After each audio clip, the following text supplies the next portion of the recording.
कधीही विमानात बसले नव्हते त्या लोकांना विमानाने आणण्याची व्यवस्था एकनाथ शिंदे साहेबांनी केलेली आहे की काल 75 लोकांचं ज्येष्ठ नागरिक महिला त्या ठिकाणी विमान सरकार तर मदत करते परंतु आम्ही आपली जबाबदारी समजून काल शिवसेनेतर्फे एकनाथ शिंदे साहेबांतर्फे 75 प्रवासी घेऊन विमान मुंबईत पोहोचलं।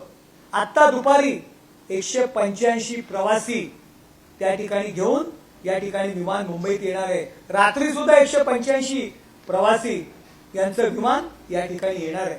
आणि तुम्हाला माहित आहे का त्यामधील जवळजवळ 45 लोक असे आहेत वर्धा आणि नागपूरचे लोक आहेत की रेल्वेने त्या ठिकाणी गेले होते।